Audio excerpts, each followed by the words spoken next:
18 years after brilliant black aerospace engineer Dr. Elijah Carter died in a suspicious crash, his daughter Janelle walks into Aether Dynamics seeking a mechanic job. When the company's revolutionary SkyHawk-X prototype fails during an investor demonstration, arrogant CEO Preston Maddox publicly dares the grease monkey to fix it, expecting humiliation. Instead, Janelle's methodical repair stuns everyone, especially Preston, who doesn't realize he's just invited his greatest threat inside. As Janelle uncovers her father's stolen designs and the deadly corporate secrets behind his death, the outsider in worn overalls transforms into the whistleblower who will dismantle an empire built on stolen genius and bring long-overdue justice to her father's legacy. Just before we get back to it, I'd love to know where you're watching from today. And if you're enjoying these stories, make sure you're subscribed because tomorrow's special episode is one you definitely don't want to miss. The summer heat rippled across the tarmac as Janelle Carter approached the gleaming Aether Dynamics facility. Unlike the pristine glass and steel structure that housed some of the nation's most brilliant aerospace minds, Janelle arrived in well-worn overalls, her work boots scuffed from years of honest labor. Her calloused hands gripped a worn leather tool bag, her father's, as she pushed through the revolving doors into a world that wasn't built for people like her. The reception area buzzed with activity. Men in crisp white shirts and women in tailored blazers moved with purpose, their security badges swinging from lanyards as they hurried to important meetings. Janelle approached the front desk, where a receptionist with perfectly manicured nails looked up with a practiced smile that quickly faltered. "I'm here about the temp mechanic position," Janelle said, her voice steady despite the receptionist's skeptical once-over. 20 minutes and 3 security checkpoints later, Janelle stood at the entrance to Hangar 7, the crown jewel of Aether Dynamics testing facilities. Inside, the cavernous space housed the company's most ambitious project, the SkyHawk-X, a next-generation jet that promised to revolutionize both military and civilian aviation.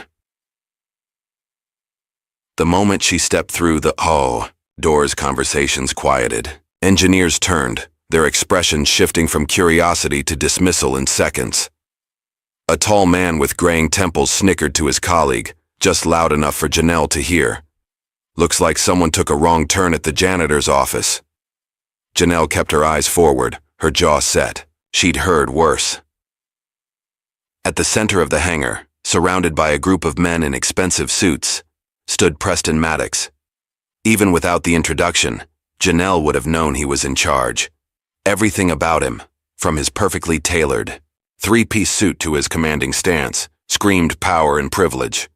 His silver cufflinks caught the light as he gestured toward the sleek aircraft behind him.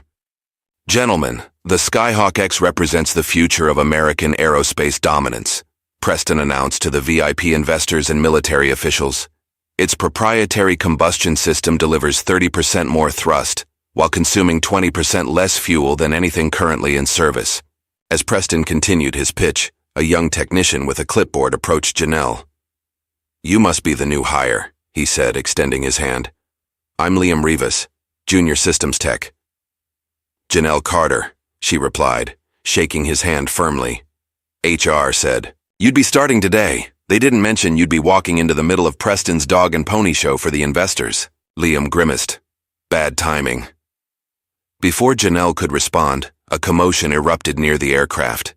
Warning lights flashed across a nearby console as technicians scrambled around the SkyHawk-X's exposed engine housing. "What's happening?" one of the investors asked, stepping back nervously. "Just a minor calibration issue," Preston assured him, though the tightness in his voice betrayed his concern. The lead engineer, a stern-faced man with wire-rimmed glasses, called out, "Systems not responding to the restart sequence. Auxiliary." "Power failing!" Preston's smile vanished as he hurried to the console. "Fix it," he hissed to the engineer. "Now!" The investors exchanged worried glances as Preston attempted to salvage the situation with forced laughter. "Well, gentlemen, sometimes even the most advanced technology needs a little coaxing."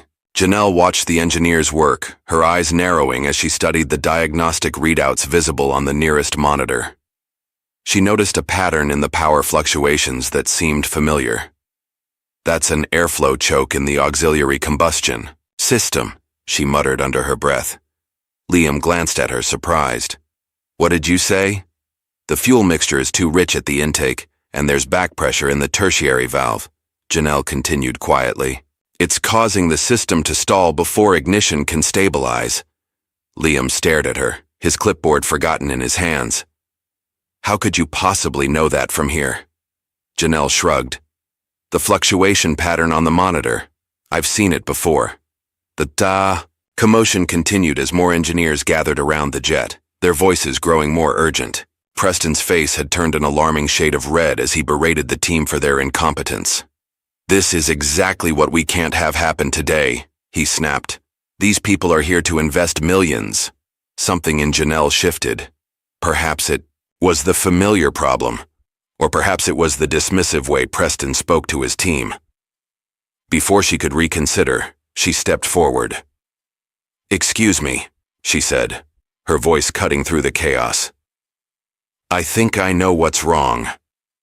The hangar fell, silent. Every head turned toward Janelle, standing there in her worn overalls amid the sea of white coats and suits.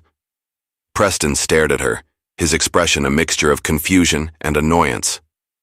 And you are? Janelle Carter. I'm here about the mechanic. Position. A ripple of laughter spread through the group of engineers. Preston's mouth curved into a condescending smile. Well, Ms. Carter, I appreciate your enthusiasm, but this is hardly a matter for a garage mechanic. His eyes flicked dismissively over her clothes. We don't run a charity garage here. More laughter followed, louder this time. The military. Officials remained stone-faced, but several of the investors joined in the mockery. Janelle felt heat rise in her cheeks but kept her voice level. The airflow is choking at the auxiliary combustion chamber because the fuel mixture is too rich. The tertiary valve is experiencing back pressure, which is why your ignition sequence keeps failing. Preston's smile hardened. And you determined this from across the room, without access to our proprietary systems or specifications? I can see the diagnostic readouts from here, Janelle replied. The pattern is pretty clear. Preston glanced at the nearest investor, sharing a look of amusement. Well, gentlemen, it seems we've been wasting millions on engineering degrees when we could have simply hired— What was it you do again? I fix engines, Janelle said simply. Preston's smile widened as he saw an opportunity to deflect attention from the embarrassing malfunction. You know what? Since Ms. Carter is so confident, why don't we give her a chance to prove her theory? He turned to address the room, arms spread wide in theatrical invitation. If she fixes our multi-million-dollar prototype, I'll eat my degree. This earned him appreciative chuckles from the crowd. The lead engineer stepped forward, alarmed. Sir, with all due respect, we can't allow an unvetted civilian to— Oh, I'm not serious, Harland. Preston cut him off, though his eyes never left Janelle. She won't actually touch the aircraft. This is merely an object lesson in the difference between tinkering with car engines and pioneering aerospace technology. Janelle met his gaze steadily. So you're not actually offering me the chance to try? Something in her calm confidence made Preston's smile falter momentarily. He recovered quickly, but not before Janelle noticed the flash of uncertainty. By all means, Preston said, gesturing grandly toward the SkyHawk-X. Harland, give our guest 5 minutes to embarrass herself, then get back to actual solutions. Harland Tate looked horrified, but didn't dare contradict his boss in front of the investors. He reluctantly stepped aside, making it clear with his expression that he expected disaster. As Janelle approached the aircraft, the crowd of engineers parted, many smirking in anticipation of her failure. She felt the weight of their judgment as she studied the exposed engine housing, her mind racing through possibilities. Liam appeared at her side, offering his clipboard. Here's the system schematic, he whispered. Thought it might help. Janelle gave him a grateful nod as she quickly absorbed the technical details. The Skyhawk's engine was a marvel of engineering, but beneath its innovative design lay principles as old as flight itself. I'll need tools, she said quietly. Liam hesitated, glancing toward Preston and Harland, then made his decision. He slipped away, and returned moments later with a small toolkit. "Thanks," Janelle murmured, selecting a specialized wrench. With confident movements that spoke of years of practice, Janelle began disassembling a key section of the engine housing. Her hands moved with precise grace, each motion deliberate and efficient. She worked methodically, occasionally referencing an obscure design principle that few present recognized, but none could dispute. The smirks gradually faded as engineers watched her work. Even Harlan's scowl softened into reluctant curiosity, as Janelle exposed the auxiliary combustion system and identified exactly what she had predicted: a misaligned tertiary valve causing improper fuel mixture and airflow choking. With quick, deft movements, she rewired a control panel using unconventional, but undeniably effective logic. The entire process took just under 4 minutes. "Try it now," she said, stepping back and wiping her hands on a rag Liam provided. Harlan looked to Preston, who gave a curt nod. The engineer initiated the restart sequence, his expression clearly communicating his expectation of failure. For 3 agonizing seconds, nothing happened. Then, with a soft whir that grew steadily into a confident hum, the SkyHawk-X's engines came to life. Not just running, but running smoother than they had in previous tests. The diagnostic readouts confirmed what everyone could hear: optimal performance across all systems. The hangar fell into stunned silence. The investors and military officials exchanged impressed glances. Liam couldn't suppress a grin. Harlan's mouth hung slightly open in disbelief. And Preston? Preston looked as though he'd swallowed something extremely unpleasant. One of the investors broke the silence. "Well, I'd say that's worth a standing ovation, wouldn't you, Preston?" Backed into a corner, Preston managed a tight smile. "Indeed. Quite unexpected." An Air Force colonel stepped forward, studying Janelle with new interest. "Young lady, that was impressive work. Where did you learn to diagnose systems like that?" Before Janelle could answer, Preston smoothly inserted himself between them. "A fortunate guess, Colonel, but I do admire initiative." He turned to Janelle with a smile that didn't reach his eyes. "Perhaps we could use someone with your unique perspective. A trial run as a consultant, starting tomorrow." It wasn't a question. The investors appeared pleased by this display of magnanimity, unaware of the cold calculation behind Preston's eyes. Janelle recognized it for what it was. He couldn't fire her now without looking petty and losing face with potential investors, but he had no intention of making her stay comfortable. "I accept," Janelle said simply. As the investors swarmed Preston with renewed enthusiasm about the SkyHawk-X project, Janelle quietly packed up her tools. Liam approached, still grinning. "That was incredible," he said. "I've never seen anyone shut them up like that." Janelle offered a small smile. "Just doing what I know." Hours later, after the investors had departed and the hangar had emptied of all but a skeleton crew, Janelle walked alone to the parking lot. Her clothes were stained with grease, her hands blackened despite multiple washings. The security guard barely glanced at her temporary badge as she exited. In the privacy of her car, Janelle finally allowed herself a moment of triumph. She pulled out a worn photograph from her wallet, a smiling black man in an engineer's coat standing beside a prototype jet engine. "One step closer, Daddy," she whispered, touching the faded image gently before starting her car and driving away into the night.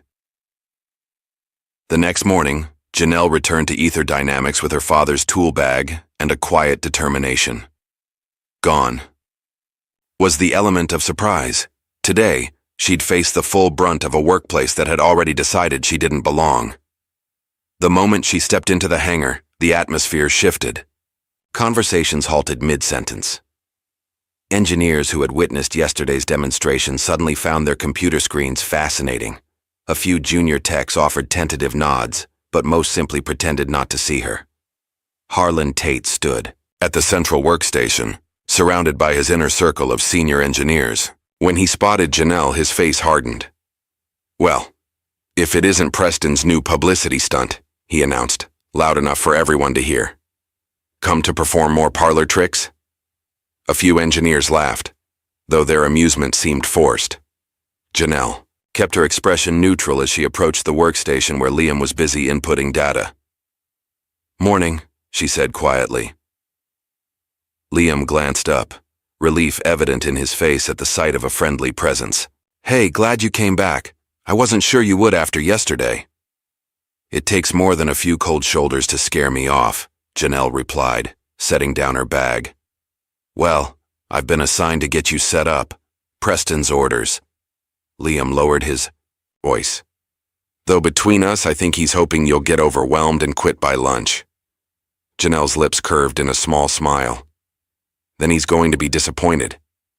As Liam showed her to a workstation on the periphery of the main floor, far from the central action and tucked beside a supply closet, Janelle observed the social dynamics of the hangar. Harlan's group of older engineers clearly ran the technical side of things, their decades of experience earning them respect and deference from the younger staff. They were also, she noted, exclusively white men over 50. "That's the old guard," Liam explained, following her gaze. "They've been here since Aether was just a defense contractor startup. Most of them worked together at Lockheed or Boeing before Preston recruited them. And they don't like change," Janelle observed. Liam snorted. "That's putting it mildly. They barely tolerate the computer systems from this decade." After setting up her credentials and explaining the basic protocols, Liam hesitated. "Look, I should warn you. They think you're just here as a diversity hire, a PR puppet for Preston to parade in front of investors and the media. That's ironic, considering Preston was ready to humiliate me yesterday." "Preston plays all angles," Liam replied with a shrug. "If you fail, you're a joke.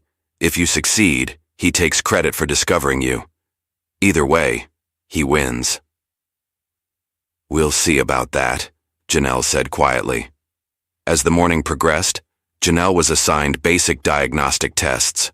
Work, far below the complexity of what she'd handled yesterday. She completed each task with methodical precision, refusing to give anyone ammunition against her competence.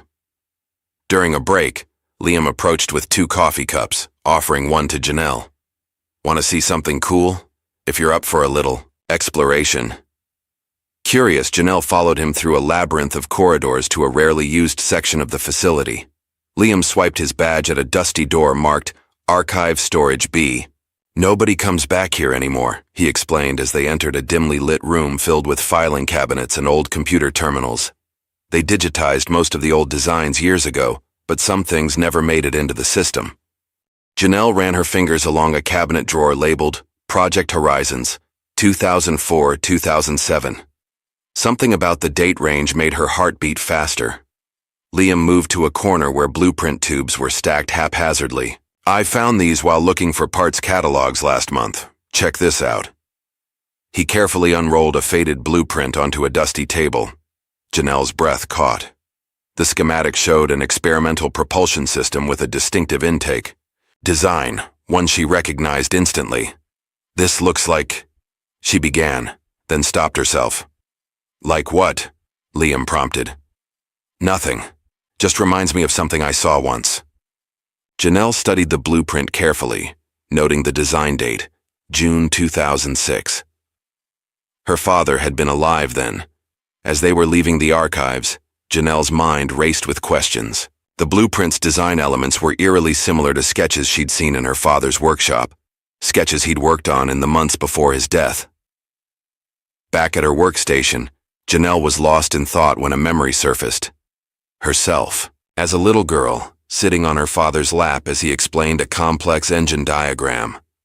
Dr. Elijah Carter, brilliant aerospace engineer and devoted father, had made even the most advanced concepts accessible to his curious daughter. "The secret is in the flow, Nell," he'd tell her, his voice warm with passion. "Air and fuel must dance together perfectly. Too much of either, and the music stops." The memory was interrupted by a commotion at the central console. A calibration. System was showing erratic readings. Engineers clustered around, discussing possible causes. Janelle approached cautiously, studying the readouts from a distance. Something seemed off about the fluctuation pattern. It wasn't consistent with normal system variants. Before she could mention her observation, Harlan's voice cut through the discussion. Carter, since you're so eager to show off, why don't you take a look? The challenge was clear. Succeed and be resented more, or fail and confirm their low expectations. Janelle stepped forward, aware of all eyes on her. She carefully reviewed the diagnostic data, immediately noticing that the calibration parameters had been altered from standard settings. The changes were subtle. Someone would have had to manually override the safety protocols to make them. The intake valve pressure is set too high, she said finally. If we try to run the system with these settings, we could blow the auxiliary compressor. Harlan frowned. Impossible. I checked those settings myself this morning. Then someone changed. Them since you checked, Janelle replied evenly, bringing up the system log. There, at 10:47 a.m., parameter adjustments outside normal range. The timestamp corresponded to when she'd been in the archives with Liam, when her workstation had been unattended. A tense silence fell over the group as the implications became clear. Someone had tampered with the system, and the blame would have fallen on Janelle when it failed. Harlan's expression shifted from skepticism to something unreadable. Without a word, he reset the parameters to their correct values. The system immediately stabilized. Lucky catch, he muttered, but his eyes narrowed suspiciously at his team. Later that afternoon, Preston summoned Janelle to his office, a glass-walled space overlooking the hangar floor. Unlike the cluttered workspaces below, Preston's domain was minimalist and immaculate, with a single model of the SkyHawk-X displayed prominently on his desk. Ms. Carter. Preston greeted her with a corporate smile that never reached his eyes. I've been hearing interesting reports about your first team. I hope they've been positive, Janelle replied neutrally. Preston leaned back in his chair, studying her. You know, in business, timing is everything. Knowing when to accelerate, when to brake, when to fix things. He paused meaningfully. And when to leave things broken. The threat was subtle but unmistakable. I'm just doing the job you hired me for, Mr. Maddox. Yes, well. Remember that your role here is strictly consultative. You're here to observe and offer input when requested. His smile tightened. Not to disrupt established procedures or question senior staff. As Janelle returned to her workstation, she felt eyes following her across the hangar floor. Word of the tampered calibration system had spread, and with it, divisions were forming. Some engineers viewed her with increased suspicion, others with grudging respect. She opened a maintenance panel to begin her afternoon assignment, and froze. Scratched into the metal interior, barely visible unless you were looking directly at, it was a message. The truth is buried in the blue jet. The handwriting was unmistakable, the same slanted script her father used in his notebooks. That evening, after most staff had departed, Janelle and Liam stayed behind to work on a system diagnostic that Harlan had urgently assigned just before leaving. A transparent attempt to saddle her with overtime. You don't have to stay, Janelle told Liam as they worked. This is obviously busy work meant to punish me. Liam shrugged. I don't mind. Besides, I'm learning more watching you work than I did in my first 6 months here. As they tested various system parameters, Janelle introduced a sequence that struck Liam as unusual. Wait, that's not standard protocol, he said, watching her input a complex algorithm. What are you doing? It's a system override technique, Janelle explained. Sometimes you need to bypass the standard checks to see what's really happening. Underneath, Liam stared at the code sequence. I've never seen this approach before. It's not in any of our manuals. That's because it's not Aether's technique. Janelle hesitated, then added quietly, My father taught it to me. Recognition dawned in Liam's eyes. Your father? Carter. Elijah Carter? The engineer who died in that prototype crash about 15 years ago? Janelle's hands stilled on the keyboard. 18 years ago, but yes. I read about him in school. He was brilliant. His papers on propulsion dynamics are still referenced in aerospace engineering programs. Liam's expression shifted to one of awe. That's why you know all this. You're his daughter. Janelle nodded slowly. I'd appreciate if you kept that to yourself. Of course. But why? That legacy could open doors here. If the board knew who you were, if they knew who I am, Janelle interrupted, her voice dropping to a whisper. They'd bury me like they did him. Liam's brow furrowed. What do you mean? The official report said it was a mechanical failure during a test flight. Janelle's eyes hardened. My father triple-checked every system before each test. He'd been warning the company about design flaws. For weeks, they ignored him, then blamed him when exactly what he predicted happened. And you think someone here was responsible? I know they were. Janelle closed the maintenance panel. And I'm going to prove it. The early morning silence of Aether Dynamics' archive room enveloped Janelle as she methodically compared blueprint after blueprint. She'd arrived 2 hours before her shift, using the temporary access badge Liam had programmed to give her entry to the restricted areas. The risk was worth it. Spread before her were 2 sets of designs, digitally archived copies of her father's prototypes from 18 years ago, and the current SkyHawk-X schematics she'd downloaded from the company server. At first glance, they appeared entirely different. Different nomenclature, different material specifications, even different design philosophies. But Janelle wasn't looking at the surface details. She was looking at the bones. There you are, she whispered, tracing her finger along a distinctive fuel delivery system in the SkyHawk-X plans. The configuration was unique, a modified hexagonal flow pattern that optimized combustion while reducing heat signature. It was nearly identical to a design her father had created, albeit with updated materials and slightly altered dimensions. She pulled up another comparison. The auxiliary power routing. Again, beneath cosmetic changes and renamed components, the core innovation was unmistakable. Elijah Carter's work, repackaged and renamed. Janelle leaned back, her heart pounding. This wasn't coincidence or convergent design thinking. Someone had taken her father's revolutionary concepts he died testing, and built the company's flagship product on them without attribution. Her research continued at home that evening. Seated at her kitchen table with her laptop and a cold cup of coffee, Janelle dug through old news articles and industry publications. Most covered her father's death as a tragic accident, a brilliant engineer lost to a mechanical failure during a routine test flight. Few questioned the official narrative, but one small article from an industry newsletter caught her attention.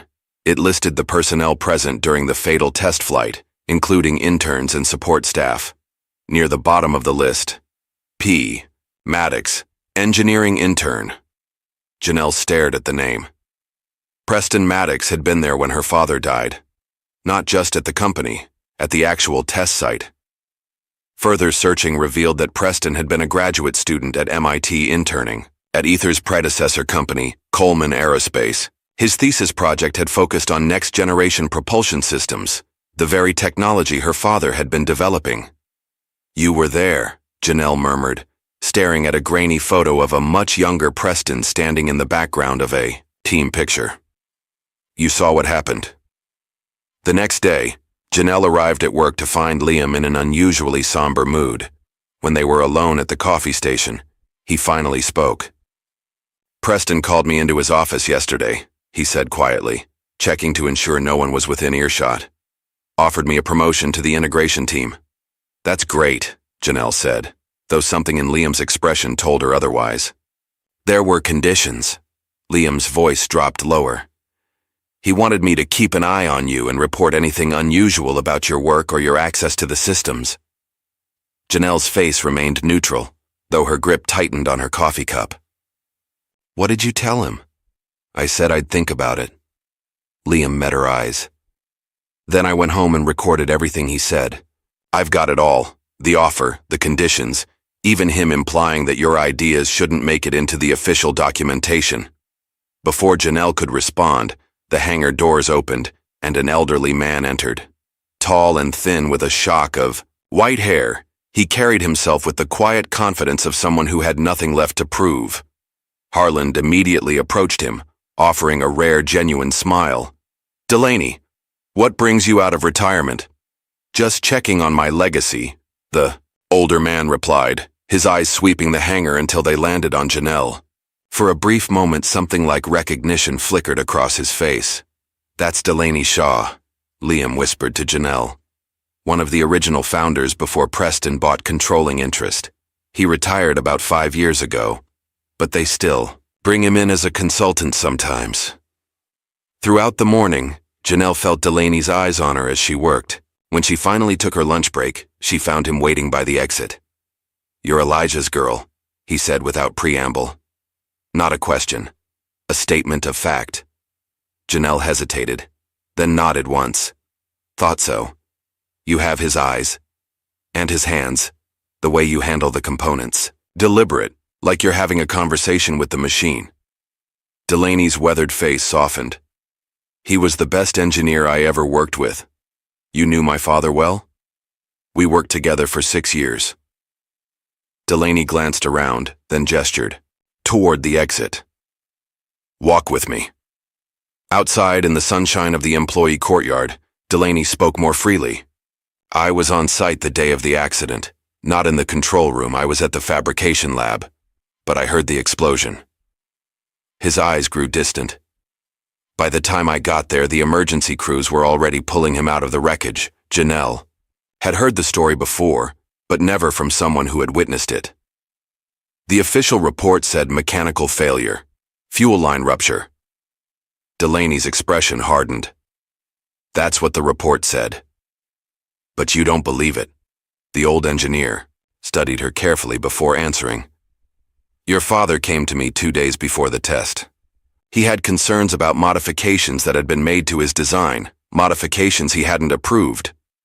"What kind of modifications?" "They'd removed a safety override system he'd designed, said it was redundant, added unnecessary weight."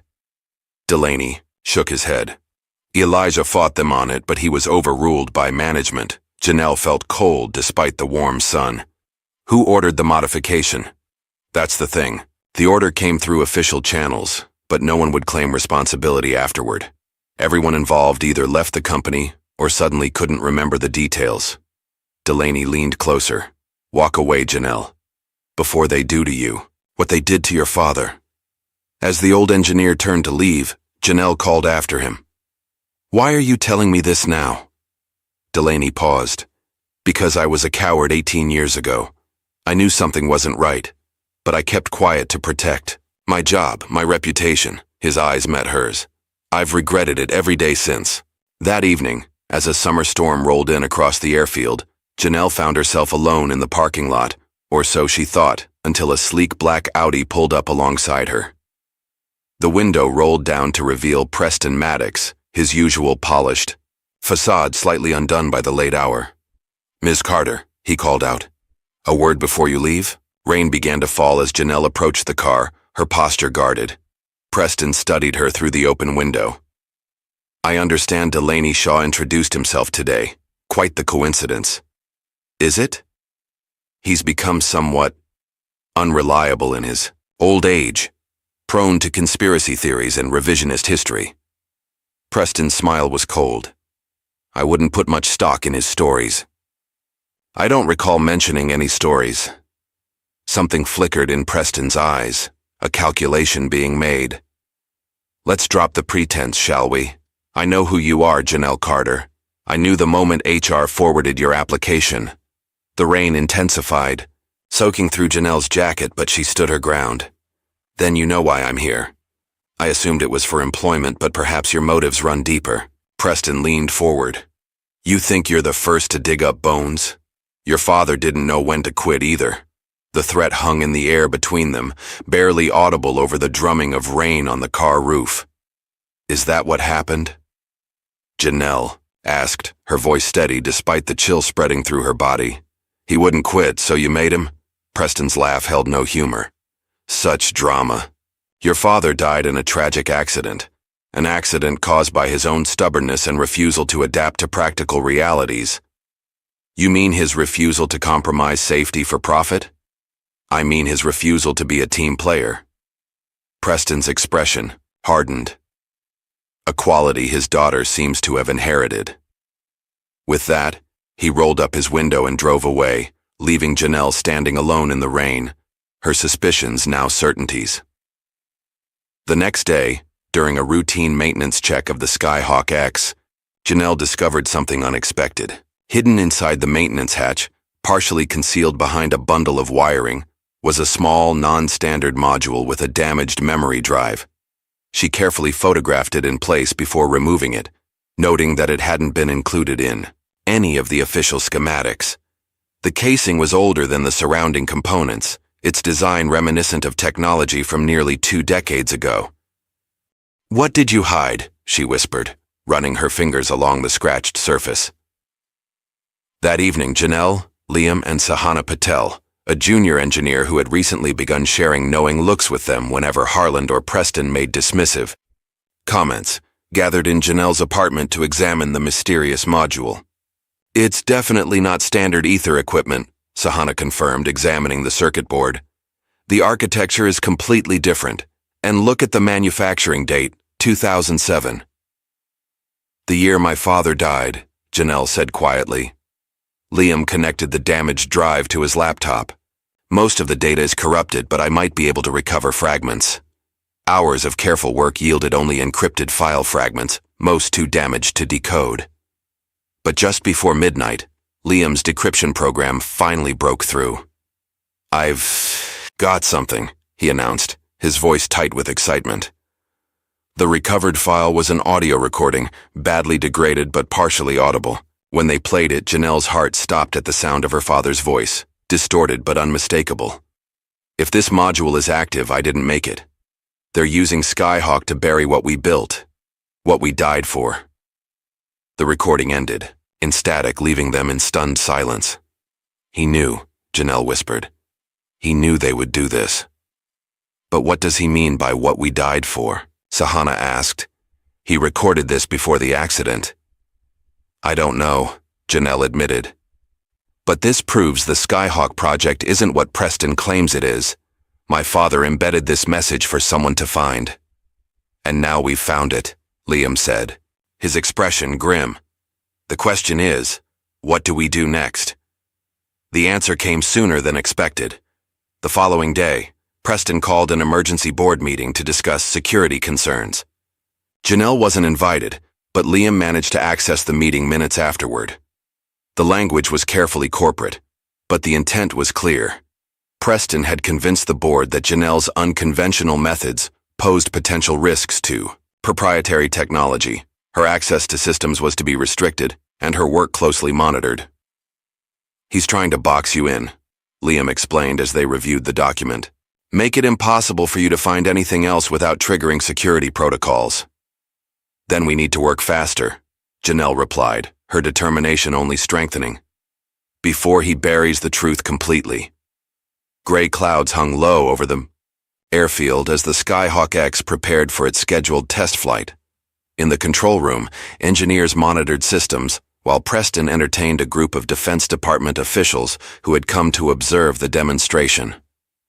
Janelle stood at the EGATC, back of the room, officially there to consult but effectively sidelined by Preston's new restrictions. She watched the test pilot, Rick Donovan, run through his pre-flight checks with practiced efficiency.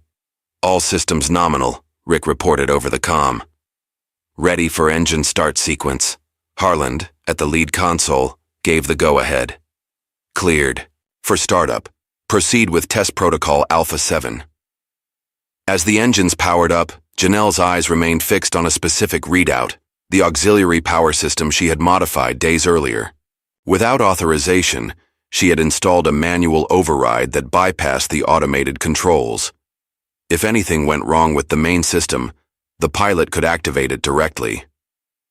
The SkyHawk-X taxied smoothly to the runway, its sleek form gleaming, despite the overcast day.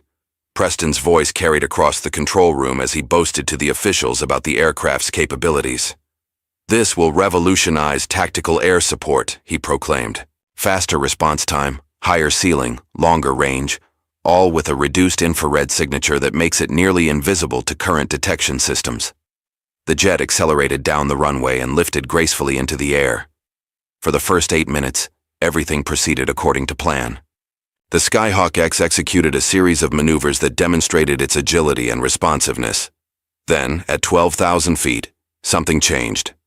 "I'm getting fluctuations in the main power grid," Rick reported, his voice professional but tense. Significant. Drop-in thrust.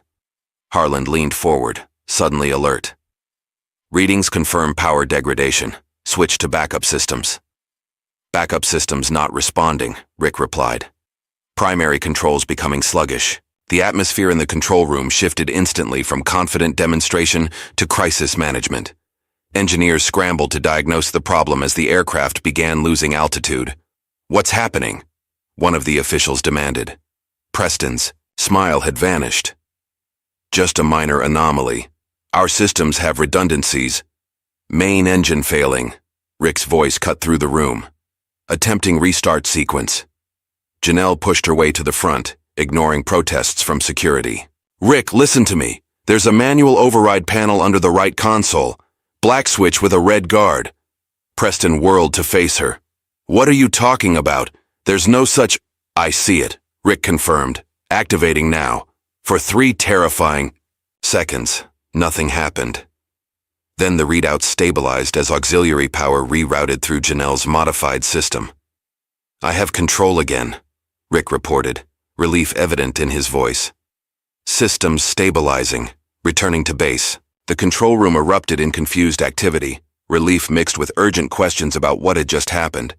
But Janelle's focus remained on Preston, whose face had drained of color. "You installed an unauthorized system on my aircraft?" hissed, grabbing her arm and pulling her away from the others.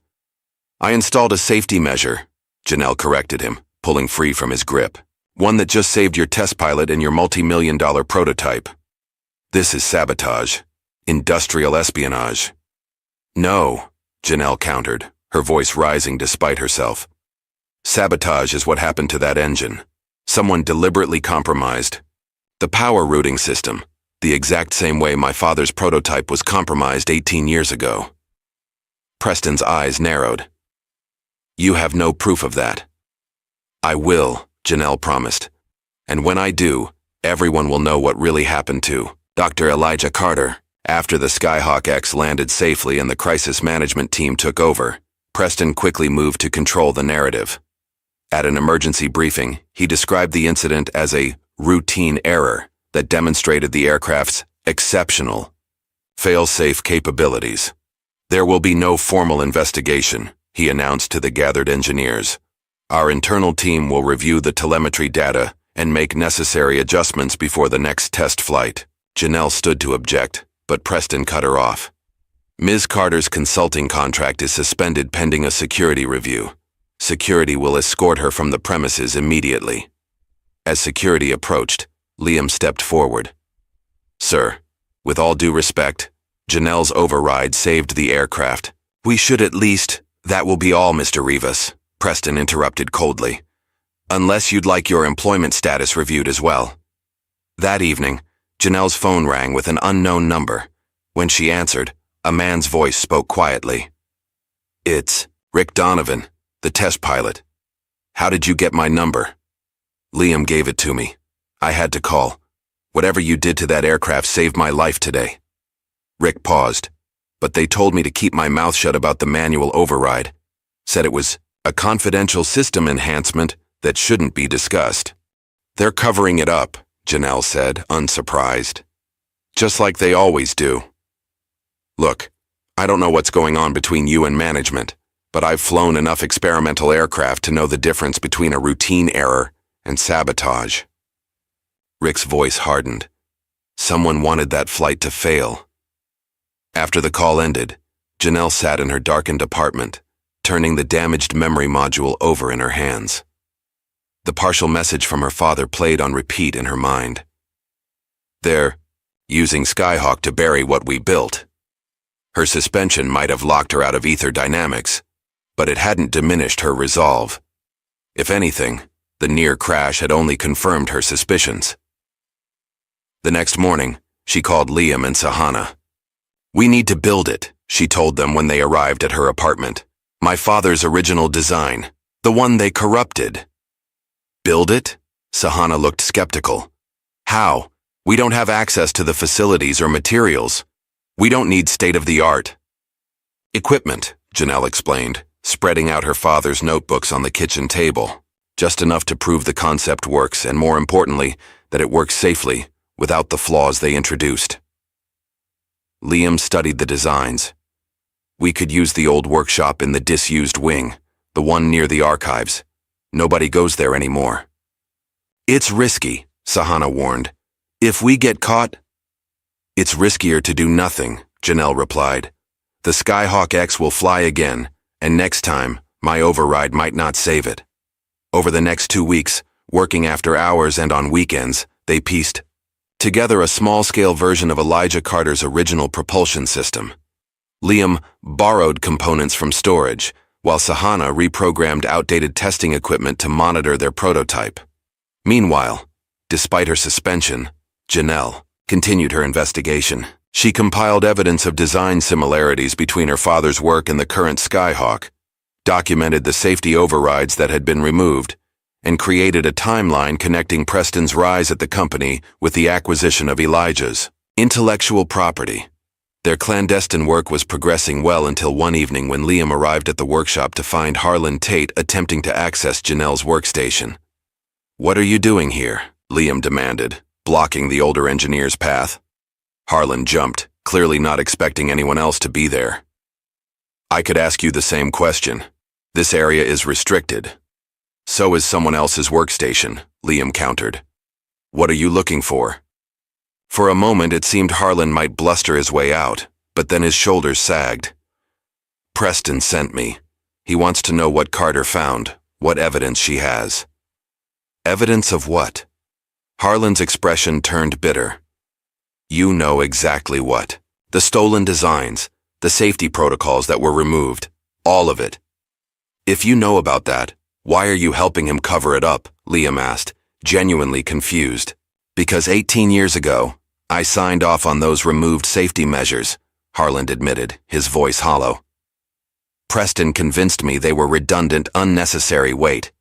When the prototype crashed and Elijah died, I realized what I'd done. But by then it was too late." "So you've been covering for Preston all these years?" "He has evidence of my negligence. If the truth comes out about Carter's death, I'll face criminal charges." Harlan's eyes met Liam's. "I have grandchildren, Rivas, a reputation. I can't go to prison at my age."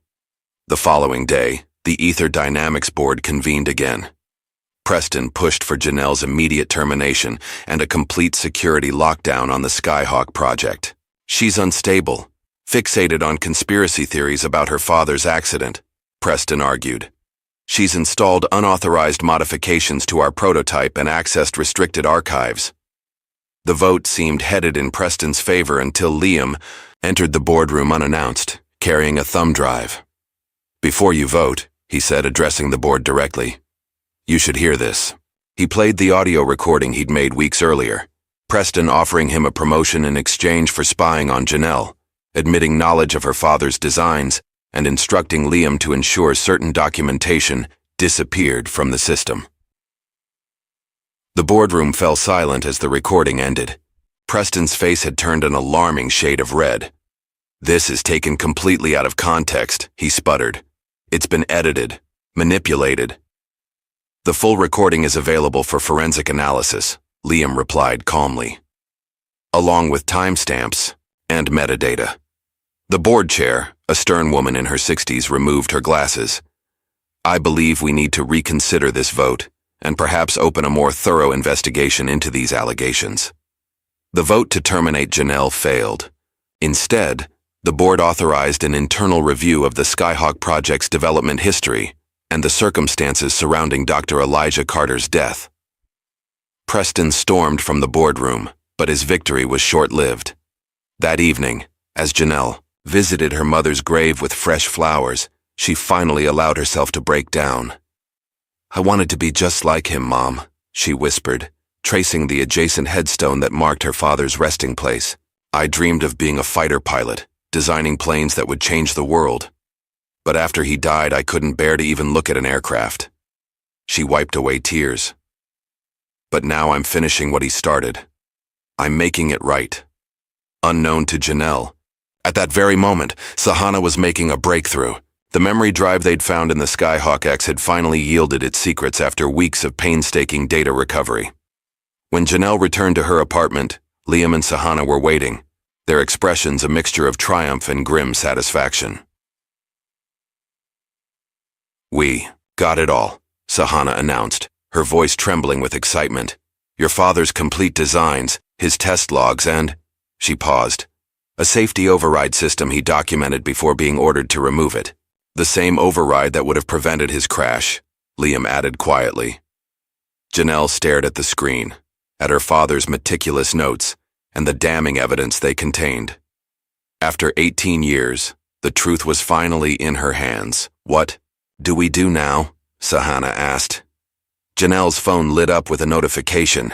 She'd been following a tech journalist on social media for weeks, observing his coverage of aerospace innovation and corporate ethics. Now she had a story for him. "Now," she said, her finger hovering over the contact button. "We make sure everyone knows what happened." She pressed send on a message that would change everything. "I have evidence of stolen designs and unsafe engineering practices at Aether Dynamics that led to a fatal crash 18 years ago. Are you interested?" The response came almost immediately. "Very. When can we talk?" The morning sun had barely crested the horizon when Janelle's phone began buzzing incessantly. Overnight, the tech world had exploded with the news. The article, "Stolen Legacy: How Aether Dynamics Built an Empire on a Dead Man's Genius," had gone live at midnight and was already trending across every major platform. Janelle sat at her kitchen table, coffee growing cold as she scrolled through the reactions. The journalist Marcus Webb had done a masterful job of presenting the evidence. Side-by-side comparisons of Elijah's designs with the SkyHawk-X, testimonials from anonymous engineers, and a timeline connecting Preston's rise with the acquisition of Elijah's work. Her phone rang again. "Liam." "Have you seen it?" he asked without preamble. "I'm looking at it now," Janelle replied, her voice steady despite the turmoil inside her. "It's more than I expected. It's everywhere. The stock is already down 15% in pre-market. Trading," Liam paused. "And there are protesters gathering outside Aether headquarters." Janelle moved to her window and looked down at the street. A news van had parked across from her apartment building. "They're here too." "Are you ready for this? Once you step outside, everything changes." Janelle thought about the 18 years of silence, of questions without answers, of a brilliant legacy buried by corporate greed. "I've been ready since the day he died." Mid-morning, the story had reached mainstream news outlets. Video footage showed dozens of protesters outside Aether Dynamics, holding signs demanding accountability and justice for Dr. Elijah Carter. Social media was flooded with hashtags. "Justice for Elijah" and "Dar's Aether Lies" were trending nationally. Preston's response came swiftly and ruthlessly. A press release from Aether Dynamics categorically denied all allegations, describing them as the vindictive fabrications of a disgruntled temporary employee with a personal vendetta. The company announced it was pursuing legal action against both Janelle and the publication for defamation. More damaging was the coordinated character assassination that followed.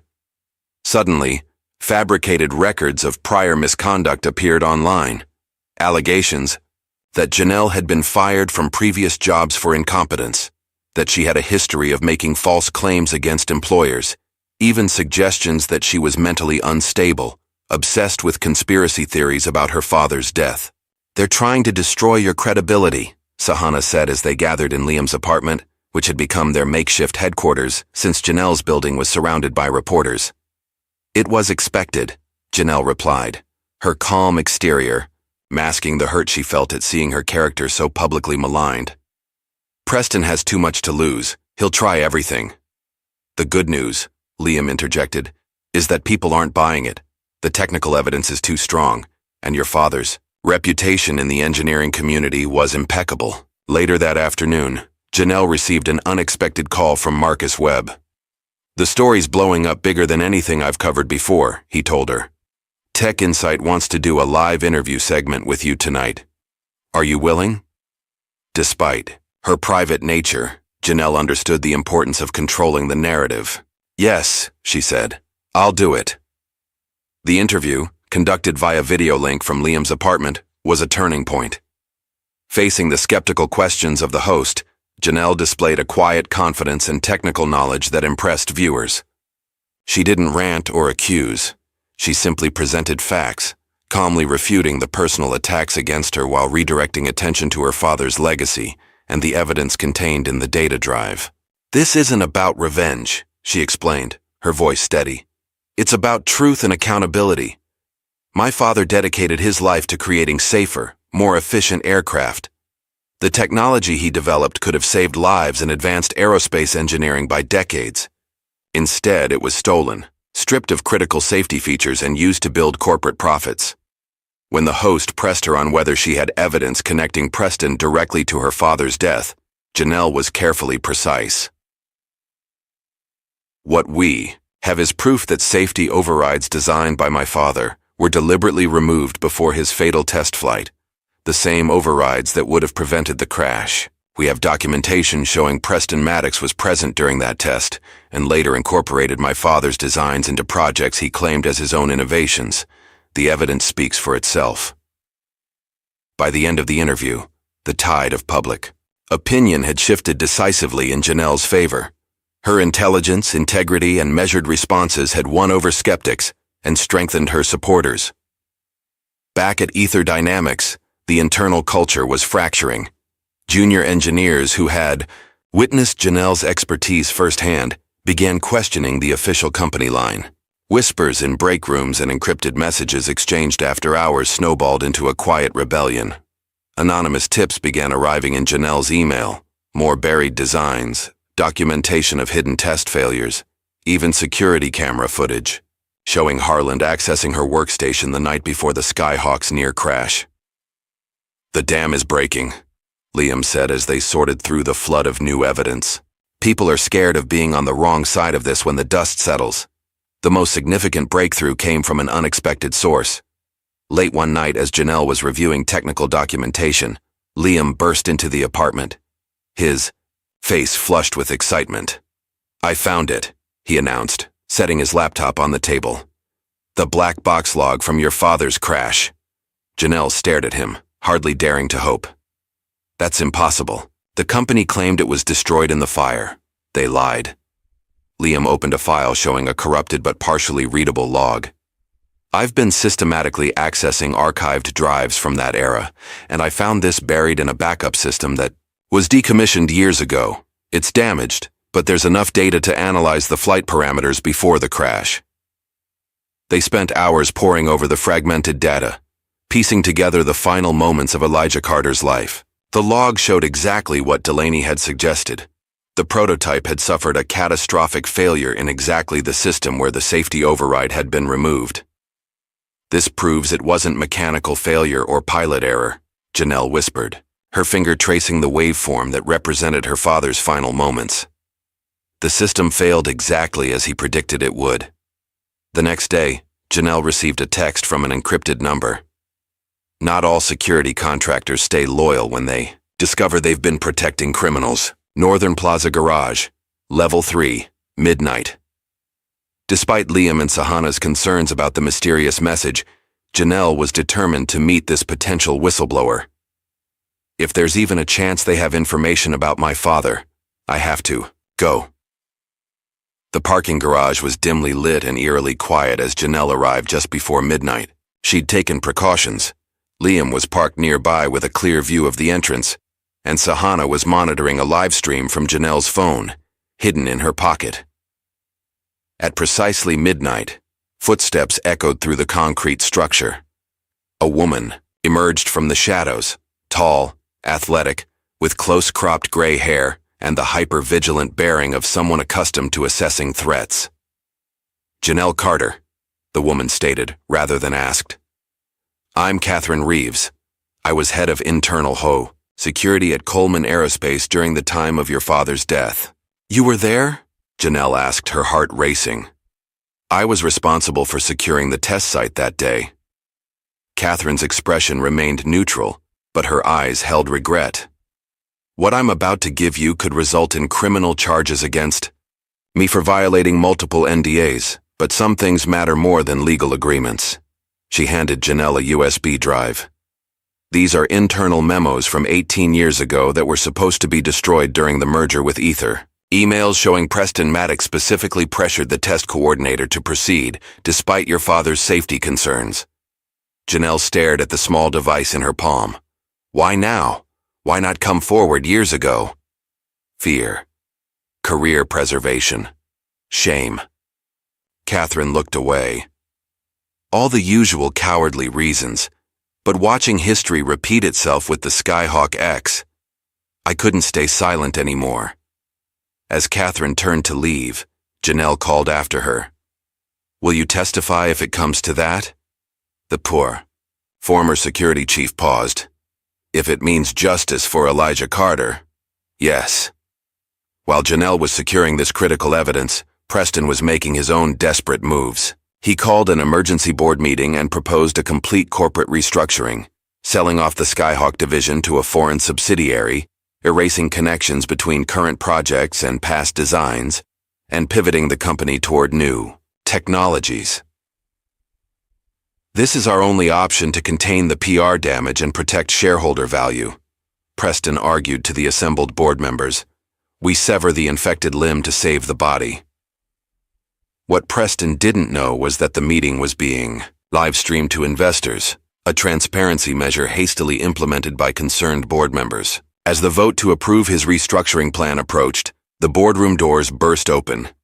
Liam entered first, followed by Janelle and Sahana. Behind them came Marcus Webb and a camera operator. Before you vote, Janelle announced to the stunned board, there's evidence you need to see. Despite Preston's furious objections, the board chair allowed Janelle to proceed. On the large presentation screen, they displayed the black box log, the security officer's emails, and testimony from 3 engineers who had worked with Elijah and witnessed Preston's actions. The evidence was damning and irrefutable. As investors watching the live stream began flooding the company with calls, the board meeting dissolved into chaos. Preston shouted accusations of corporate espionage and threatened lawsuits against everyone present, but his words fell on deaf ears. The shareholders had seen enough.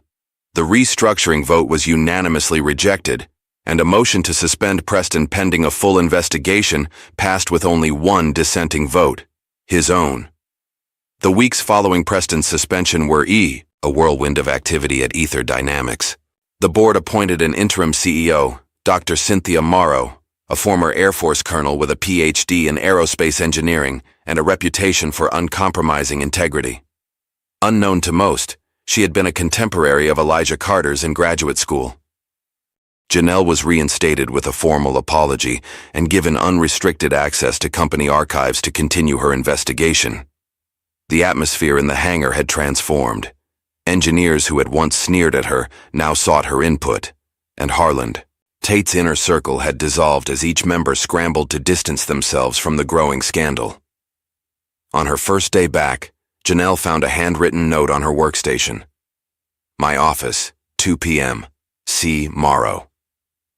Dr. Morrow's office was Spartan, compared to Preston's elaborate space. Instead of modern art and status symbols, her walls displayed aerospace schematics, technical awards, and a framed photo of a young Cynthia with a group of engineers, including Elijah Carter. Your father was brilliant, Morrow said without preamble, as Janelle entered. Too brilliant for some to handle. I left the private sector because I couldn't stomach watching mediocre men take credit for exceptional work, particularly from those they deemed outsiders. She pushed a file across her desk. I've authorized full access to your father's complete design archives. Everything Aether acquired from Coleman Aerospace, including projects that were buried because they were too advanced for the technology of the time. Janelle opened the file with trembling hands. Inside were blueprints she'd never seen, concepts her father had developed but never had the chance to build. Among them was a revolutionary hybrid propulsion system that appeared decades ahead of its time. This could change everything, Janelle whispered, tracing the elegant design. That's what your father believed, Morrow replied, and what Preston feared. As the investigation progressed, The pressure on Harlan Tate intensified. Caught between loyalty to Preston and the weight of his own conscience, he finally broke. In a sworn statement to the board, he admitted that Preston had ordered Elijah's override system removed to push an untested feature for an upcoming investor demonstration, the same feature that failed mid-flight. Preston said the override would mask the performance capabilities, Harlan confessed, his voice hollow with regret. He said Elijah was being overprotective, that the system would perform better without the training wheels, as he called them. When the crash happened, Preston was the first to suggest pilot error. He had documentation ready, showing Elijah had been working excessive hours, implying fatigue might have affected his judgment. The confession sent shockwaves through the company and the industry. Investigations by both the FAA and the Justice Department were opened, and Preston's assets were frozen pending criminal inquiries. For Janelle, the vindication was bittersweet. Justice for her father was finally within reach, but the cost had been 18 years of his absence, of potential unfulfilled, of a daughter growing up without her father's guidance. The strain of the fight began to show in unexpected ways. One evening, as Janelle and Liam worked on reconstructing one of Elijah's designs, tensions that had been building finally surfaced. "You need to take a step back," Liam urged after Janelle had worked through her third consecutive night. "We've won. Preston is finished. The truth is out." "It's not enough," Janelle insisted, her eyes red-rimmed from exhaustion. "We need to rebuild every design, prove every concept, make sure his full legacy is restored." "At what cost?" Liam demanded. "You're driving yourself into the ground. When does it end? When is it enough?" Janelle slammed down her tools. "It ends when justice is done. When my father's name is cleared completely and his work recognized." "This isn't just about justice anymore," Liam argued, his voice softening. "It's becoming an obsession. We've exposed the truth. Your father would want you to live your life now, not sacrifice it to his memory." "Don't tell me what my father would want," Janelle snapped, tears threatening. "You didn't know him." "No, but I know you," Liam replied gently. "And I'm worried you're chasing ghosts instead of building your own future." The argument left a rift between them, not hostility, but a fundamental difference in perspective that neither could easily bridge. The following day, Sahana made a discovery that reignited Janelle's determination. Buried in company flight logs was evidence of a confidential test flight scheduled 1 week after Elijah's death. A flight using an aircraft with specifications eerily similar to Elijah's final design. "They didn't even wait for his body to be buried," Sahana said, her voice tight with anger. "They took his work and immediately repackaged it under a different name." That evening, returning to her workshop after hours, Janelle found the door ajar. Inside, drawers had been pulled open, files scattered across the floor. Her father's notebook, the one containing his personal notes and observations, was missing. Security footage revealed a masked figure bypassing the electronic locks with an administrative override code. The intruder's build and movement suggested someone familiar with the facility's layout, but their identity remained concealed. "It has to be Preston," Liam insisted when Janelle called him, "or someone working for him." "Whoever it is, they're desperate," Janelle replied, "which means we're getting closer to something they don't want found." The break-in left Janelle feeling violated and vulnerable. The next day, needing space to clear her head, she drove to the remote airfield where her father's prototype had crashed 18 years earlier. Now abandoned, the runway was cracked and overgrown, nature slowly reclaiming the site of tragedy. Standing where her father had died, Janelle finally allowed herself to grieve, not just for the brilliant engineer lost too soon, but for the father, who had missed seeing his daughter grow up, who would never know the woman she'd become. "I'm sorry, Dad," she whispered, tears streaming down her face. "I tried to bring you justice, but it's not enough. They're still hiding something, still one step ahead." As the sun began to set, casting long shadows across the abandoned airfield, Janelle wiped her tears and straightened her shoulders. "I'm not done yet," she promised the fading light. "Whatever they're hiding, I'll find it." Her renewed determination was matched by unexpected public support the following day. Rick Donovan, the test pilot who had nearly crashed in the SkyHawk-X, appeared on a national morning news program. I was told to keep quiet about what happened during that test flight, he stated firmly into the camera. Preston Maddox personally threatened to blacklist me from the industry if I spoke about the override system that saved my life. A system installed by Janelle Carter without authorization because she knew the aircraft was unsafe. Rick looked directly into the camera. I've been flying experimental aircraft for 15 years. What happened that day wasn't a routine error. It was a catastrophic system failure, identical to the one described in Dr. Carter's final flight warnings 18 years ago. I'm breaking my NDA because the next pilot might not be as lucky as I was. The interview sent shockwaves through the aerospace community. Other test pilots came forward with similar stories of pressure to downplay safety concerns. Engineers from competing companies expressed outrage at the suppression of potentially life-saving technology. Public protests outside Aether headquarters grew larger and more vocal. Preston's name trended globally, for all the wrong reasons. Whistleblower protections became the rallying cry of employees across the industry. Inside Aether Dynamics, Dr. Morrow called an all-hands meeting to address the growing crisis. Effective immediately, we are establishing a corporate ethics committee with full investigative powers, she announced to the assembled staff. Any engineer who felt pressured to compromise safety standards under previous leadership is encouraged to come forward without fear of reprisal. The announcement was met with thunderous applause. Years of pent-up frustration and fear were finally breaking free. As Janelle left the meeting, she received an urgent text from Liam. Preston's house is empty. Security system deactivated. Private plane gone from hangar. Preston Maddox had fled. Within hours, rumors spread through financial circles that Preston had liquidated millions in cryptocurrency holdings. His private jet had filed a flight plan for Singapore, a country with limited extradition agreements with the United States. He's running, Sahana said as they gathered in Janelle's newly secured workshop. He knows what's coming. Let him run, Janelle replied, a new calmness in her voice. The truth doesn't need him to be present to come out. That evening, as news of Preston's apparent flight from justice dominated headlines, Janelle received an unexpected visitor. Delaney Shaw stood at her door looking older and more frail than when she'd last seen him. May I come in? He asked quietly. Once seated, Delaney placed a worn leather notebook on her coffee table. Her father's missing notebook. Janelle stared at it in disbelief. How did you... I've had it for years, Delaney admitted.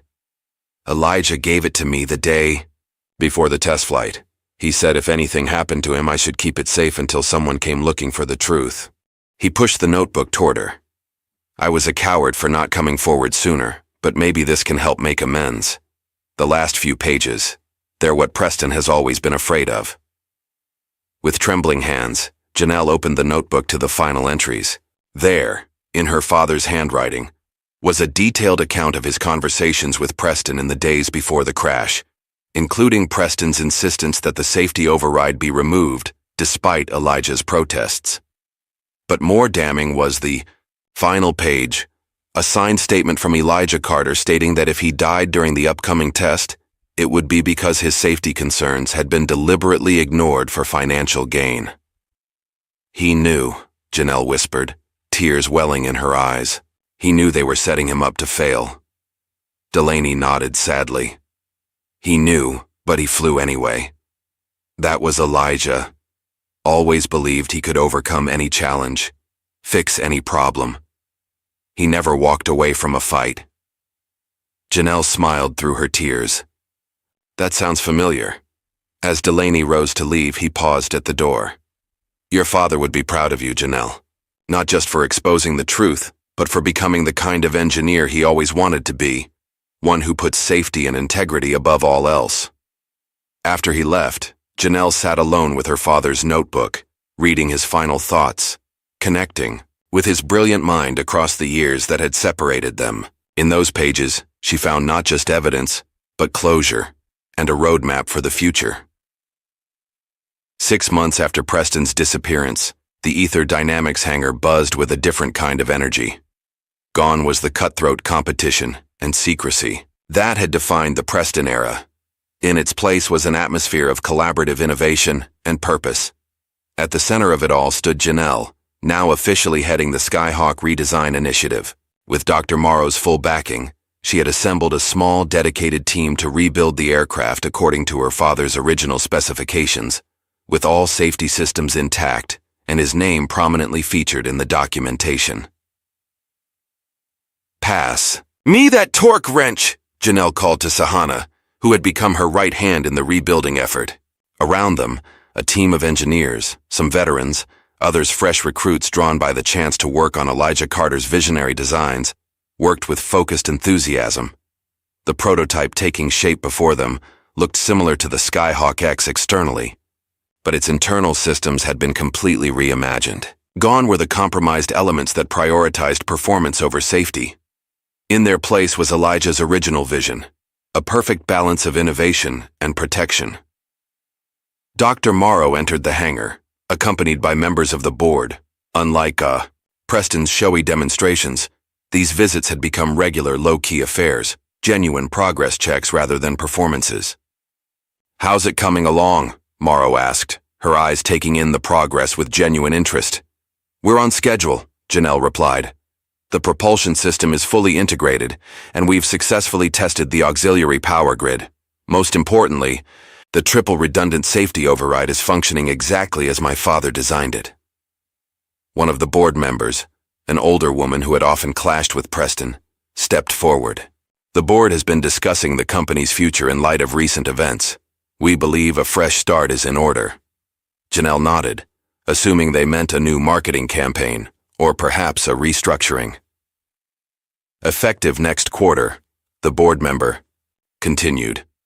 "Aether Dynamics will be rebranded as Carter Aerospace Technologies in honor of Dr. Elijah Carter's contributions to the industry."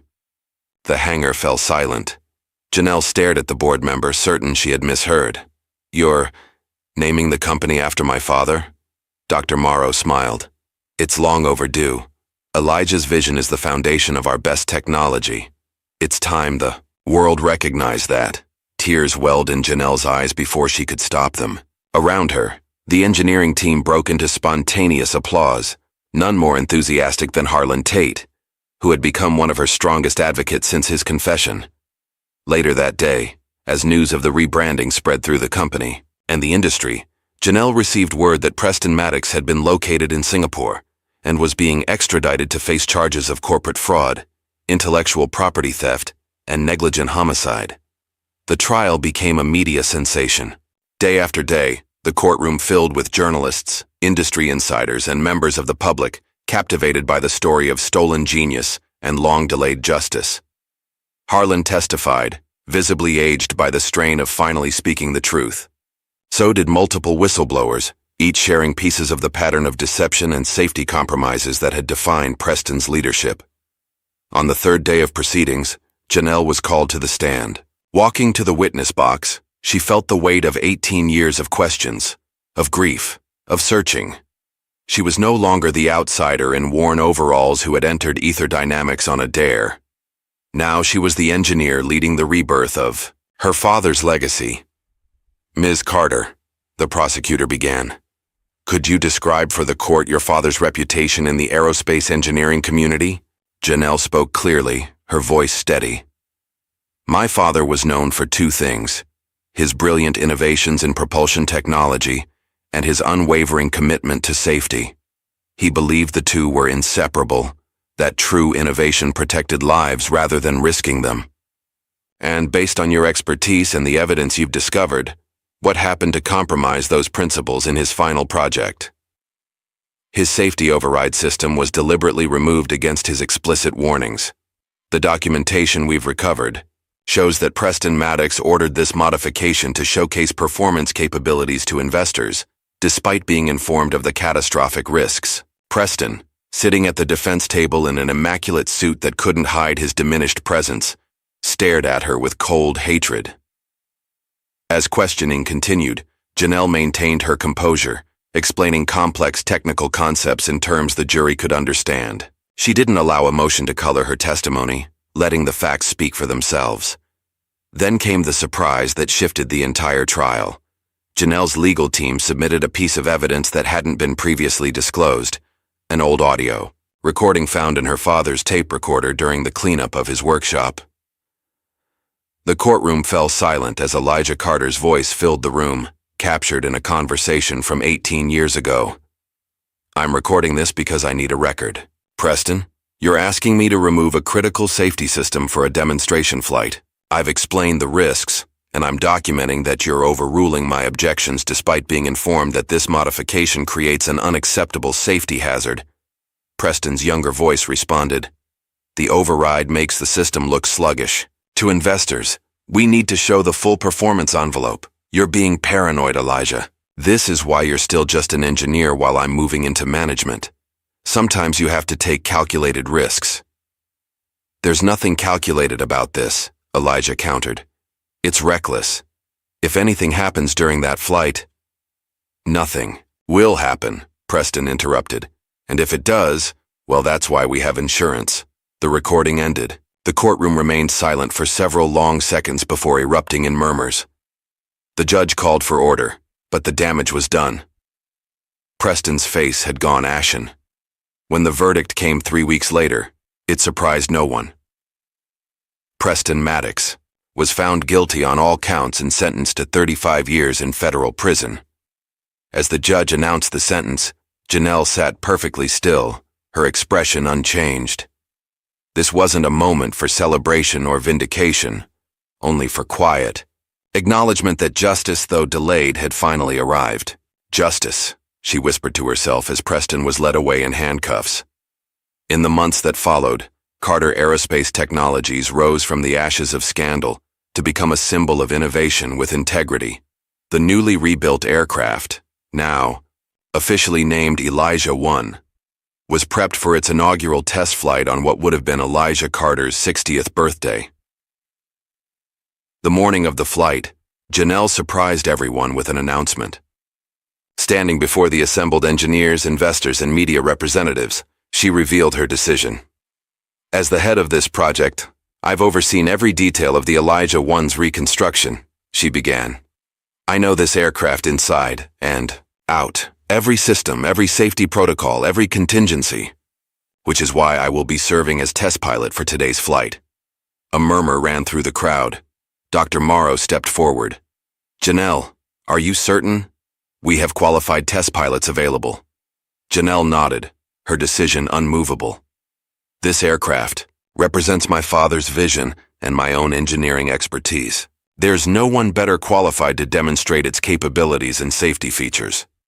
As she walked toward the locker room to change, Liam caught up with her. Their relationship had been strained since their argument months earlier, but professional. Respect had never wavered. "You never mentioned you were a pilot," he said, falling into step beside her. "There's a lot I never mentioned," Janelle replied. "I got my license at 19, did advanced training at 22. It was my way of connecting with him after he died, understanding what he experienced." Liam hesitated, then said what he'd been holding back. "I'm leaving next month. Accepted a position with an NGO developing humanitarian drone systems in conflict zones." Janelle stopped walking, genuinely surprised. "That's a big change." "I learned something important from you," Liam admitted.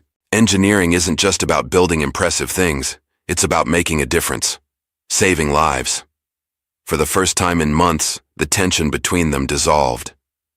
Janelle offered her hand. "They're lucky to have you." Liam took it, then surprised her with a quick hug. "Fly safe up there." An hour later, Janelle sat in the cockpit of the Elijah 1, running through pre-flight checks with methodical precision. The flight suit fit her perfectly, the helmet a comfortable weight. Through the canopy, she could see the crowd gathered. At a safe distance, colleagues, reporters, industry representatives, all watching with anticipation. "Control, this is Elijah 1, she spoke into her headset. "All systems nominal, request clearance for takeoff." "Elijah 1, this is Control," came Sahana's voice. "You are cleared for takeoff. Godspeed, Janelle." The engines hummed to life, not with the aggressive roar of the SkyHawk-X, but with a confident, steady power that spoke of precise engineering and balanced design. As Janelle guided the aircraft down the runway, she felt a presence beside her in the cockpit. Not a ghost, but a legacy made tangible through steel and circuitry. "Let's show them what you built, Dad," she whispered, as the Elijah-1 lifted gracefully into the clear blue sky. The test flight was flawless. For 45 minutes, Janelle put the aircraft through a carefully planned series of maneuvers, demonstrating not just its performance capabilities, but its responsiveness and stability. The hybrid propulsion system, Elijah's most revolutionary concept, performed exactly as the simulations had predicted, delivering exceptional thrust with minimal fuel consumption and a dramatically reduced heat signature. Across the nation, the flight was being live-streamed. In schools, young black girls watched wide-eyed as Janelle Carter, engineer, pilot, daughter, soared through the sky in an aircraft of her own making. In universities, engineering students analyzed the revolutionary technology being demonstrated. In corporate boardrooms, executives reconsidered what was possible when innovation was paired with integrity. When Janelle finally brought the Elijah-1 in for a perfect landing, the applause was deafening. As she climbed down from the cockpit, cameras flashed and reporters called questions.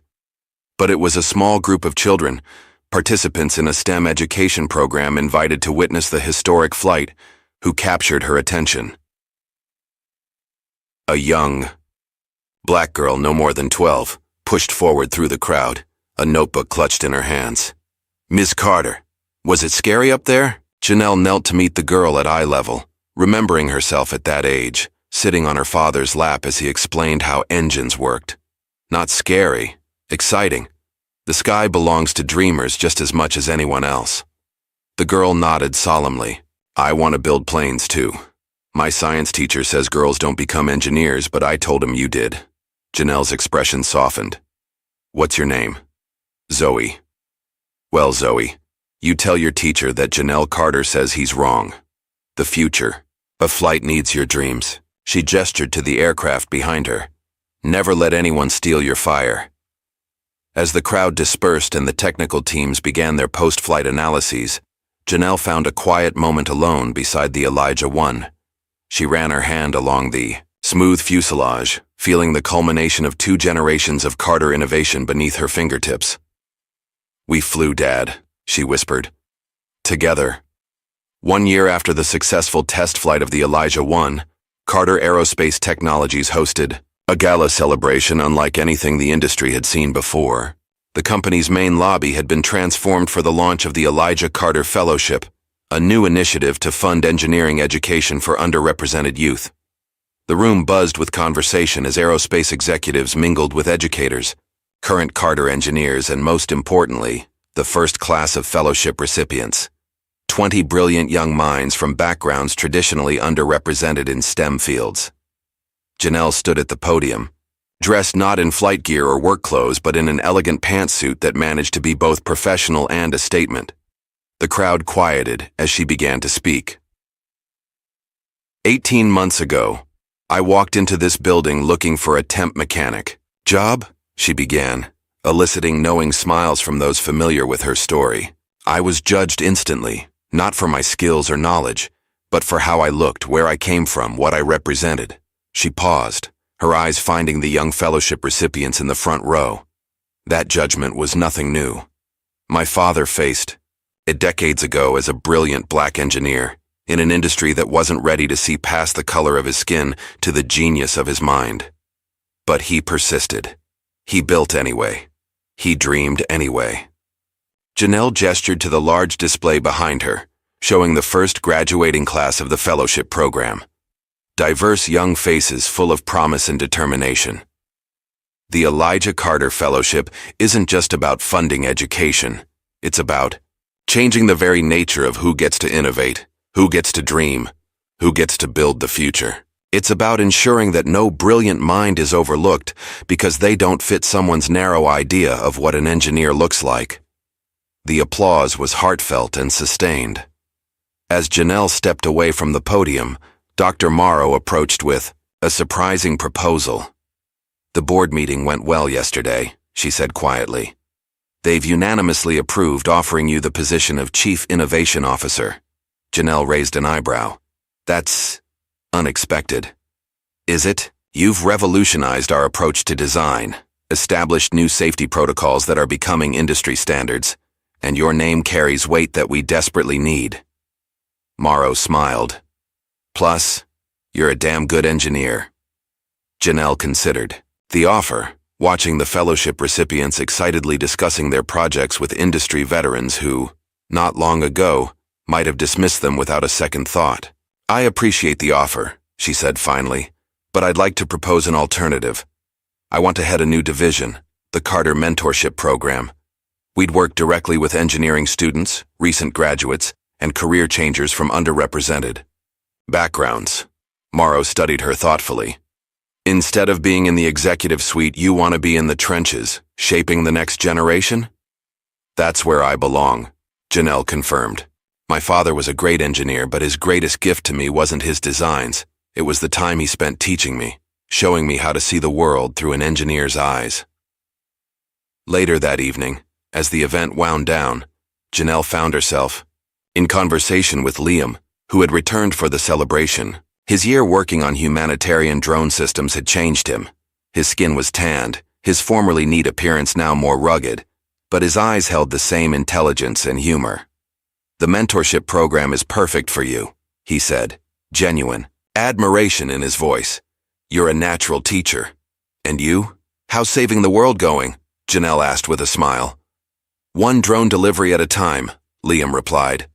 It's challenging work, but when you see medical supplies reach a village that's been cut off by conflict, he shrugged. Makes all those late nights worth it. Their conversation was interrupted by Sahana, now lead engineer for Carter's next generation projects. Sorry to interrupt the reunion, but there's someone you need to meet, Janelle. She introduced a young engineer who had recently joined the company, bright, eager, and clearly in awe of Janelle. After a brief conversation about the young woman's ideas for improving fuel efficiency, Sahana pulled Janelle aside. She reminds me of someone, Sahana said with a knowing smile. A few years ago, I would have been too intimidated to speak up in meetings or suggest improvements to senior engineers' designs. Watching you stand your ground changed that for me. Janelle squeezed her friend's shoulder. You always had it in. You just needed to see it was possible. The following morning, Janelle visited a local middle school STEM program where she'd been invited to speak. The classroom was filled with curious faces, many from backgrounds similar to her own. At the back of the room sat a young black girl with serious eyes and a sketch pad full of aircraft drawings. After her presentation, Janelle made her way to the girl's desk. May I see what you're working on? The girl hesitantly turned her sketch pad around, revealing detailed drawings of aircraft with innovative wing designs and carefully noted specifications. These are impressive, Janelle said, genuinely moved by the child's talent and attention to detail. You've really thought about airflow dynamics here. My dad says I'm silly for drawing planes all the time, the girl admitted. He says it's not what girls do. Janelle knelt beside the desk, meeting the girl's eyes. My dad told me I could build anything I could imagine. And he was right. Reaching into her bag, Janelle pulled out a small pin, a pair of stylized wings with Janelle, Carter Future Flyer engraved beneath. I've been saving this for someone special, she said, handing it to the girl. Someone who sees the sky as a beginning, not a limit. The girl's eyes widened as she carefully took the pin. This is the first one ever? The very first, Janelle confirmed, blinking back unexpected tears. Wear it proudly. That afternoon, Janelle returned to her office to find a package waiting on her desk. The return address was unfamiliar, but the handwriting on the label brought an immediate lump to her throat. It matched the handwriting in her father's notebooks. With trembling fingers, she opened the package to find a sealed envelope with "For Janelle" written across the front, and a note explaining that the letter had been found in an old storage crate during the clearance of a defunct aerospace facility. Janelle opened the envelope carefully, as if it might dissolve at her touch. Inside was a letter from her father, dated 3 days before his fatal flight. My dearest Janelle, if you're reading this, something has gone wrong. I pray that's not the case, but engineers plan for contingencies, so here we are. I've enclosed a photo of us from last summer. You sitting in the cockpit of that old Cessna, pretending to fly while I explained the controls.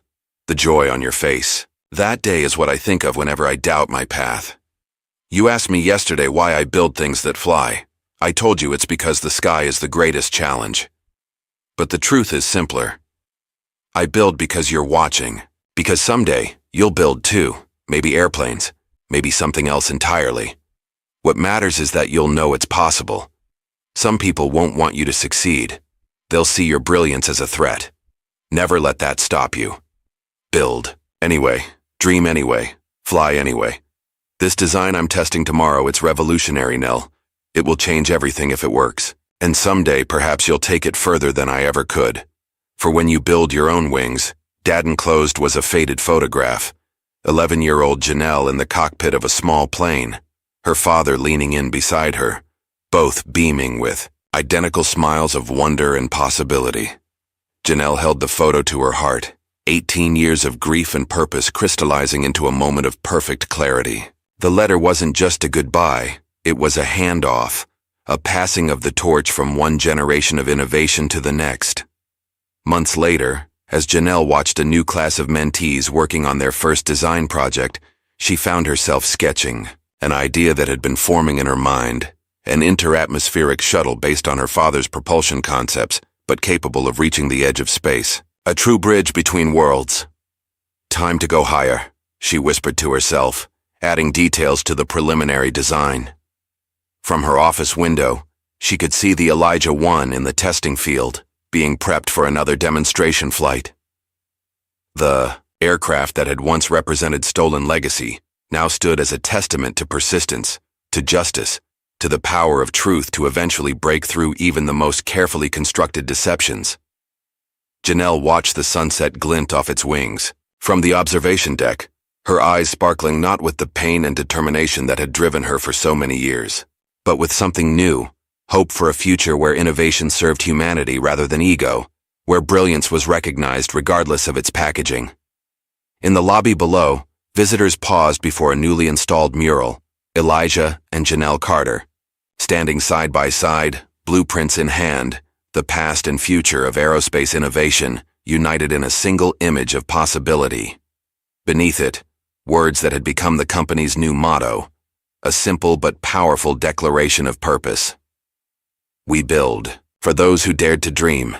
As the sun sank below the horizon casting a golden glow across the airfield, Janelle Carter, engineer, pilot, mentor, daughter, turned back to her designs, adding her own innovations to her father's legacy, extending the journey they had begun, together. The cycle complete. The future waiting. What would you risk to claim a legacy that was stolen from you? Janelle's journey reminds us that justice demands courage, even when standing alone.